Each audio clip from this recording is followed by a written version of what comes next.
Hey guys, it's time to do a full review of the Oppo F1S. This is another phone from Oppo. First one was the Oppo F1 Plus that got released worldwide. So this is also a pretty popular phone. And yeah, let's talk about first of all price. It cost around $300. And with that money, the main thing that you're gonna get is an amazing build quality, I should say. And yeah, it does look a lot like iPhone, but you have to admit, you know, it's premium. Okay, so it's a full metallic body, metal on the side, metal on the back, and you also get of course glass on the front, which is by the way Gorilla Glass 4 for the protection, and also you get cool wallpapers every time you press the lock screen button, so which is also kind of cool thing, you know. So yeah, it has a normal charging port here, speaker, as well as the 3.5mm headphone jack, everything down here, and on the top you get microphone, on the right you get power button alongside this tray, which is of course for dual SIM / micro SD card, and also on the left side you get the volume rocker, so pretty decent design, I should say, and the fingerprint sensor, just like the Oppo F1 Plus, it's still the fastest one, I think the fastest one on any phone. Look at the speed. It's just blazingly fast, shows you no animation, just straightforward, unlocks the phone and gets you on the home screen. And this is 5.5-inch display, so it's a big phone, and it's having a resolution of 720p, so 1280 by 720p resolution. So it's really a nice display. For example, outdoor visibility is great. You're not going to be having any problem looking at the phone. The brightness is also nice, optimal. It can get too bright in indoor conditions. Outdoor, again, it's a clear visibility environment. And also you can see here closer look at the display.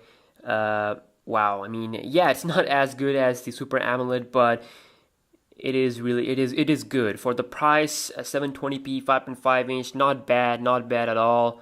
So yeah, and of course, for those people who like big screen phone, they're gonna love it. The form factor of this phone is really good. The weight is good, and also it's a little bit thicker compared to the F1 Plus.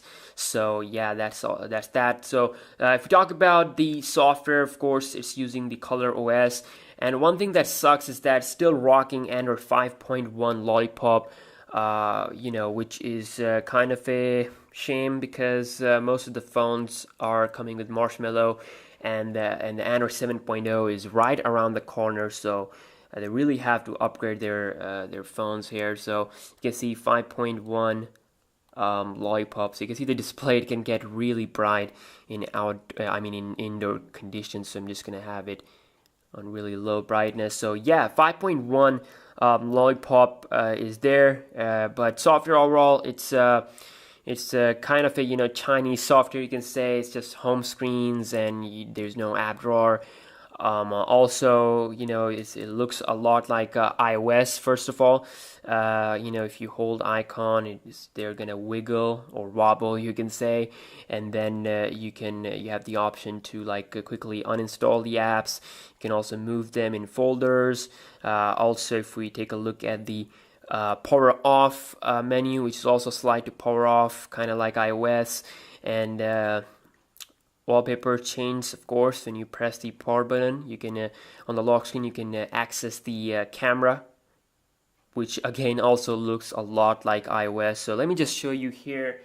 If I have my iPhone 6s side by side, if I quickly go into the camera, look at this. It looks a lot like iOS, a little bit different on the top area, but down here the modes, it's just incredibly similar. So I really want Oppo to do something other than, you know, other than just copying Apple. Yeah, I mean, for you this might be a big deal, but for some people it's great, because they get iPhone type features in like really less price. So yeah, it's a pretty popular phone, at least in India. I get so many requests for this phone, so that's why I bought this phone. Originally I had no plans of getting this, but yeah, since a lot of people wanted to see it, so that's why I decided to get it. But yeah, I mean, software, it's similar to iOS, but it's overall not bad. Just the bad thing is that you don't get Marshmallow. You also get your theme store where you can apply different themes.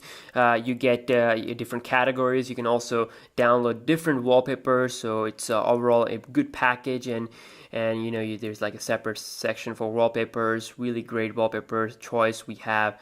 So you don't have to download any third-party applications for getting wallpapers. So also you do have the option to have one-handed operation, so you can swipe from the bottom to the middle, so it just shrinks the display into the corner, so you can easily reach every part of the display without using both hands. And then you can do this again to get back where you were. So one-handed operation is there. There's also gloves mode, so I'm going to be making a separate video for the tips and tricks.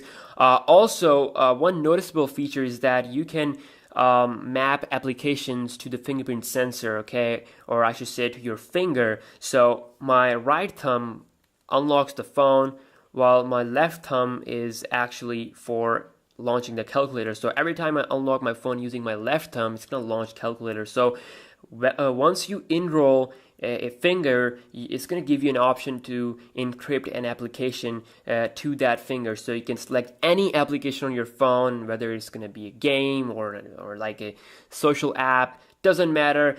You can, again, you can encrypt any application you want. You can also encrypt applications that to protect them security wise. So if I go into let's see here, photos, it's going to ask for my fingerprint sensor, and now I am in the photos. So moving on to the processor, it has a chipset, MediaTek chipset, which is a little bit downgraded compared to the F1 Plus. Also with 3 gigs of RAM, so on the F1 Plus you get 4, while here you get 3. Benchmark scores are pretty decent, I should say, but I have yet to put this one in a speed test, which I will do first against the P9 Lite, most requested comparison. So but overall, my experience says it's gonna be able to handle any game without any problem. It's gonna give you a smooth experience software wise, as I'm getting right now.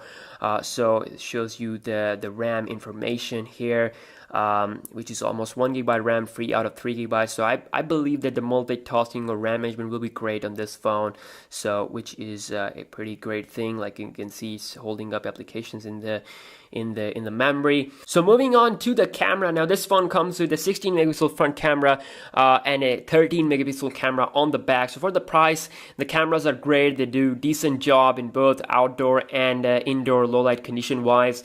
You get nice depth of field, and the colors are great. The front camera is capable of recording a 1080p video, which is good, while the back camera is also restricted just up to 1080p. You can't record up to 4K.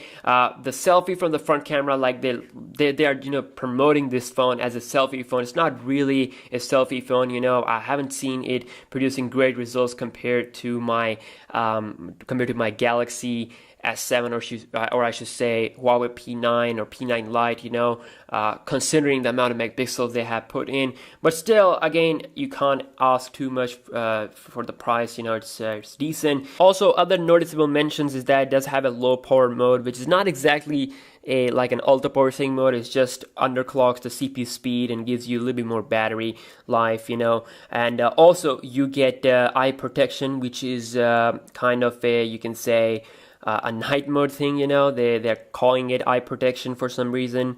That's okay. Lastly, if we talk about the battery, it's doing a great job overall. 3000 mAh cell with 5.5 inch screen size.